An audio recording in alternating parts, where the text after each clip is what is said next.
Hello friends, ಎಲ್ಲರಿಗೂ ನಮಸ್ಕಾರ. ರೇಖಾ ಅಡುಗೆ ಚಾನಲ್ಗೆ ಸ್ವಾಗತ. ಪ್ಲೀಸ್ ನಮ್ಮ ಚಾನಲ್ನ ಸಬ್ಸ್ಕ್ರೈಬ್ ಮಾಡಿ, ಹಾಗೆ ಪಕ್ಕದಲ್ಲಿರೋ ಬೆಲ್ಲೈಕನ್ ಕೂಡ ಕ್ಲಿಕ್ ಮಾಡ್ಕೊಳ್ಳಿ. ಇವತ್ತು ನಾನು ಮಾಡ್ತಾ ಇರೋಂಥ ರೆಸಿಪಿ ಬಂದ್ಬಿಟ್ಟು ಅವರೆಕಾಯಿ ಸೀಸನ್ ಇರೋದ್ರಿಂದ ನಾನು ಅವರೆಕಾಯಲ್ಲಿ ರೈಸ್ ಬಾತ್ ಮಾಡೋದು ತೋರಿಸ್ಕೊಡ್ತೀನಿ. ತುಂಬಾ ರುಚಿಯಾಗಿರುತ್ತೆ. ಬೆಳಗ್ಗೆ ಟಿಫನ್ಗಂತೂ ತುಂಬಾ ಸೂಪರಾಗಿರುತ್ತೆ. ಇದು ಮಾಡೋದು ಸುಲಭ. ಇದಕ್ಕೆ ಬೇಕಾಗುವ ಇಂಗ್ರೀಡಿಯೆಂಟ್ಸ್ ನೋಡೋಣ.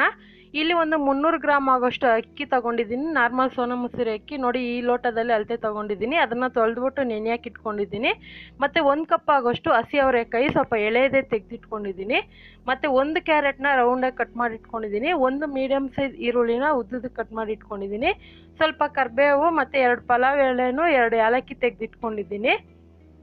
ಮತ್ತು ಇದು ಮಸಾಲೆ ರುಬ್ಬೋದಕ್ಕೆ ಸ್ವಲ್ಪ ಪುದೀನ, ಸ್ವಲ್ಪ ಕೊತ್ತಂಬರಿ, 2 ಟೊಮೊಟೊ, ಖಾರಕ್ಕೆ ಇಲ್ಲಿ ಹಸಿರು ಮೆಣಸಿನ್ಕಾಯಿ ಯೂಸ್ ಮಾಡ್ತಾ ಇದ್ದೀನಿ, ಒಂದು 5.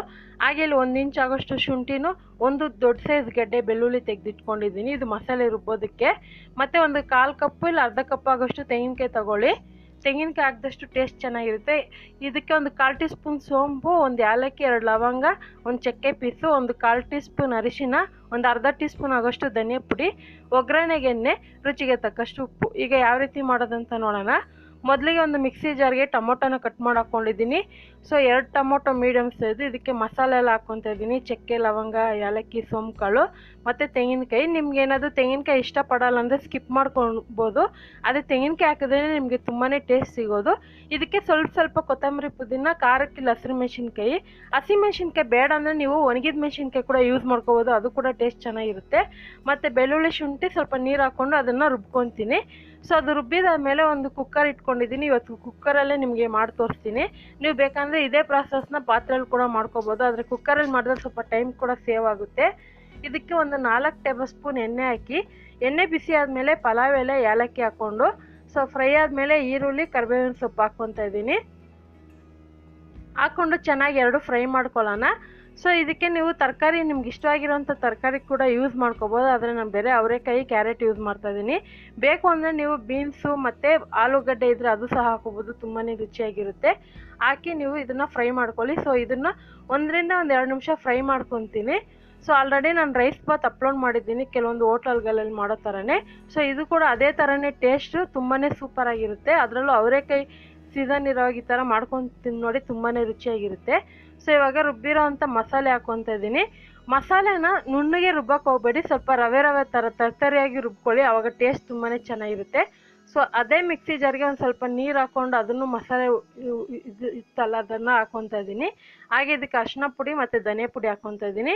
ನಾನು ಹೇಳ್ದಂಗೆ ನಿಮ್ಗೆ ಏನಾದರೂ ಹಸಿಮೆಣ್ಸಿನ್ಕಾಯಿ ಬೇಡ ಅಂದರೆ ಖಾರದ ಪುಡಿ ಅಥವಾ ಒಣಗಿದ ಮೆಣಸಿನ್ಕಾಯಿ ಕೂಡ ಯೂಸ್ ಮಾಡ್ಕೋಬೋದು.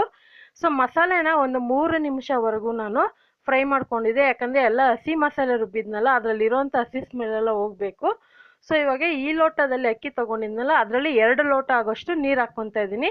ಆಲ್ರೆಡಿ ಮಸಾಲೆನೇ ಒಂದು ಅರ್ಧ ಲೋಟದಷ್ಟು ಇರುತ್ತೆ ಮಸಾಲೆ, ಹಂಗಾಗಿ ನೀರು 1 ಗ್ಲಾಸಿಗೆ 2 ಗ್ಲಾಸ್ ನೀರು ಹಾಕ್ಕೊಳ್ಳಿ. ಮಸಾಲೆನ ಆದಷ್ಟು ಹಸಿ ಸ್ಮೆಲ್ ಆಗೋವರೆಗೂ, ಅಂದರೆ ಎಣ್ಣೆ ಬಿಡೋ ಥರ ಫ್ರೈ ಮಾಡ್ಕೊಳ್ಳಿ. ಹೈ ಫ್ಲೇಮಲ್ಲಿ ಇಟ್ಕೊಂಡು ಮಾಡೋಕ್ಕೆ ಹೋಗಬೇಡಿ. ಮೀಡಿಯಮ್ ಫ್ಲೇಮಲ್ಲಿ ಇಟ್ಕೊಂಡು ಮಾಡಿದ್ರೆ ಆ ಮಸಾಲೆ ತಳ ಹಿಡಿದಿರೋಂಗೆ ಕರೆಕ್ಟಾಗಿ ಬರುತ್ತೆ. ನೀರು ಹಾಕಿ ಇದಕ್ಕೆ ಉಪ್ಪು ಕೂಡ ರುಚಿಗೆ ತಕ್ಕಷ್ಟು ಹಾಕ್ಕೊಂಡು ಇದನ್ನು ಮುಚ್ಚಿ ಒಂದು 5 ನಿಮಿಷ ಕುದಿಸ್ಕೊತೀನಿ. ಚೆನ್ನಾಗಿ ಕುದಿಬೇಕು, ಒಳ್ಳೆ ಘಮ ಬರಬೇಕು, ಯಾಕಂದರೆ ಆ ಮಸಾಲೆ ಸ್ಮೆಲ್ಲೆಲ್ಲ ಹೋಗಬೇಕು. ಇವಾಗ ಚೆನ್ನಾಗಿ ಕುದೀತಾ ಇದೆ. ಅದೇ ಟೈಮಲ್ಲಿ ನಾನು ಅಕ್ಕಿ ಕೂಡ ನೆನೆ ಹಾಕಿದ್ದೆ. ನಾರ್ಮಲ್ ಸೋನಾ ಮಸೂರಿ ಅಕ್ಕಿನೇ, ನೀವು ಬೇಕಂದರೆ ಬಾಸುಮತಿ ಅಕ್ಕಿ ಕೂಡ ಯೂಸ್ ಮಾಡ್ಕೋಬೋದು. ಬಾಸುಮತಿ ಅಕ್ಕಿ ಹಾಕಂಗಿದ್ರೆ ನೀವು ಅರ್ಧ ಲೋಟ ನೀರು ಕಡಿಮೆ ಮಾಡ್ಕೊಳ್ಳಿ. ಇವಾಗ ನೆನೆಸಿರುವಂಥ ಅಕ್ಕಿ ಹಾಕ್ಕೊತಾ ಇದ್ದೀನಿ. ಆದಷ್ಟು ಈ ಥರ ಪಲಾವ್ ಐಟಮು, ರೈಸ್ ಐಟಮ್ ಮಾಡಿದಾಗ ಅಕ್ಕಿನ ನೆನೆ ಹಾಕಿ ತುಂಬಾ ಉದ್ರಾಗಿ ಸಾಫ್ಟಾಗಿ ತಿನ್ನೋಕ್ಕೆ ಚೆನ್ನಾಗಿರುತ್ತೆ. ಕರೆಕ್ಟಾಗಿ ಕೂಡ ಬರುತ್ತೆ. ಇವಾಗ ಕುಕ್ಕರಿಗೆ ಹಾಕ್ಕೊಂಡಿದ್ದೀನಿ. ಹಾಕ್ಕೊಂಡ್ಮೇಲೆ ಉಪ್ಪು ಖಾರ ಚೆಕ್ ಮಾಡ್ಕೊಳ್ಳಿ. ಉಪ್ಪು ಖಾರ ಚೆಕ್ ಮಾಡಿಕೊಂಡು ಈಗ ಇದೊಂದು ಚೂರು ಉಪ್ಪು ಹಾಕ್ಕೊತಾ ಇದ್ದೀನಿ, ಕಡಿಮೆ ಅನಿಸ್ತು. ಉಪ್ಪು ಹಾಕ್ಕೊಂಡ್ಮೇಲೆ ಇದನ್ನು ಚೆನ್ನಾಗಿ ಕುದಿಯಕ್ಕೆ ಬಿಡಿ. ಕುದಿಯೋವಾಗನೇ ಮುಚ್ಚಳ ಹಾಕಬೇಕು, ಯಾಕಂದರೆ ನೀವು ಡೈರೆಕ್ಟಾಗಿ ತಣ್ಣೀರು ಹಾಕ್ಬಿಟ್ಟು ಅಕ್ಕಿ ಹಾಕ್ಬಿಟ್ಟು ಇಟ್ಬಿಡೋಣ ಅಂತ ಇಟ್ಟರೆ ಅದು ಕರೆಕ್ಟಾಗಿ ಬರೋದಿಲ್ಲ. ಕುದಿಯೋ ಟೈಮಲ್ಲಿ ಮುಚ್ಚಳ ಹಾಕಿದ್ರೆ ನಿಮಗೆ ಕರೆಕ್ಟಾಗಿ ಆ ಮಸಾಲೆ ಎಲ್ಲ ರೈಸ್ಗೆ ಇಟ್ಕೊಳ್ಳುತ್ತೆ, ಇಲ್ಲಾಂದರೆ ಕೆಳಗಡೆ ಬೆಳ್ಳಗೆ ಅನ್ನ, ಮೇಲೆ ಮಸಾಲೆ ಉಳ್ಕೊಳ್ಳುತ್ತೆ. ಆ ಥರ ಮಾಡೋಕ್ಕೆ ಹೋಗ್ಬೇಡಿ. ಚೆನ್ನಾಗಿ ಕುದಿಯೋವಾಗ ಮುಚ್ಚಳ ಹಾಕಿ ಮೀಡಿಯಮ್ ಫ್ಲೇಮಲ್ಲಿ ಇಟ್ಕೊಂಡು ಇದನ್ನು 2 ವಿಸಿಲ್ ಬಿಟ್ಟು ಮತ್ತೆ ಫುಲ್ಲು ಒಂದು 5 ನಿಮಿಷ ಬಿಟ್ಬಿಡ್ಬೇಕು. ಗ್ಯಾಸೆಲ್ಲ ಅದಾಗೆ ರಿಲೀಸ್ ಆಗಬೇಕು. ಯಾವುದೇ ಕಾರಣಕ್ಕೆ ನೀವಾಗೆ ಗ್ಯಾಸ್ ತೆಗಿಯೋಕ್ಕೆ ಹೋಗಬೇಡಿ, ಆವಾಗ ಅದು ಸರಿಯಾಗಿ ಅದು ಕುಕ್ಕಾಗಿರಲ್ಲ, ಅದಕ್ಕೋಸ್ಕರನೇ. ಇವಾಗ 2 ವಿಸಿಲ್ ಆಗಿ ಗ್ಯಾಸ್ ಕೂಡ ರಿಲೀಸ್ ಆಗಿದೆ. ಇವಾಗ ನೋಡ್ತಾ ಇರ್ಬೋದು. ಮಸಾಲೆ ಎಲ್ಲ ಕರೆಕ್ಟಾಗಿ ಅನ್ನಕ್ಕೆ ಇಟ್ಕೊಂಡಿದೆ. ಸೊ ತುಂಬಾ ಕಲರ್ಫುಲ್ಲಾಗಿ ಟೇಸ್ಟಿಯಾಗಿ ಘಮ ಬರ್ತಾ ಇದೆ ನನಗೆ. ಸೊ ಈ ಥರ ಒಂದು ರೈಸ್ ಬಾತ್ನ ನೀವು ಮೊಸರು ಪಚ್ಚಡಿ ಅಥವಾ ಚಟ್ನಿ ಜೊತೆಗೆ ಸೂಪರಾಗಿರುತ್ತೆ ಕಾಂಬಿನೇಷನು. ಅದರಲ್ಲೂ ನಿಮ್ಮ ಮಕ್ಕಳಿಗೆ ಲಂಚ್ ಬಾಕ್ಸ್ ಮಾಡಿಕೊಡಿ, ತುಂಬಾ ಇಷ್ಟಪಟ್ಟು ತಿಂತಾರೆ. ಈ ರೆಸಿಪಿ ಇಷ್ಟ ಆಗಿದೆ, ನೀವು ಸಹ ಇದೇ ಅಳತೆ ಪ್ರಕಾರ ಟ್ರೈ ಮಾಡಿ ಯಾವ ರೀತಿ ಬಂತು ಅನ್ನೋದನ್ನ ನೀವು ನಮಗೆ ಕಮೆಂಟ್ ಸೆಕ್ಷನ್ಗೆ ಕಮೆಂಟ್ ಮಾಡಿ. ಪ್ಲೀಸ್ ನಿಮ್ಮ ಕಡೆಯಿಂದ ನನಗೆ 1000 ಲೈಕ್ ಬೇಕು. ಹಾಗೆ ನಮ್ಮ ಚಾನಲ್ನ ಸಬ್ಸ್ಕ್ರೈಬ್ ಮಾಡ್ಕೊಳ್ಳಿ, ಫ್ಯಾಮಿಲಿ ಫ್ರೆಂಡ್ಸ್ಗೆ ಶೇರ್ ಮಾಡಿ. ಈ ವಿಡಿಯೋ ನೋಡಿದ್ದಕ್ಕಾಗಿ ಎಲ್ಲರಿಗೂ ಧನ್ಯವಾದಗಳು.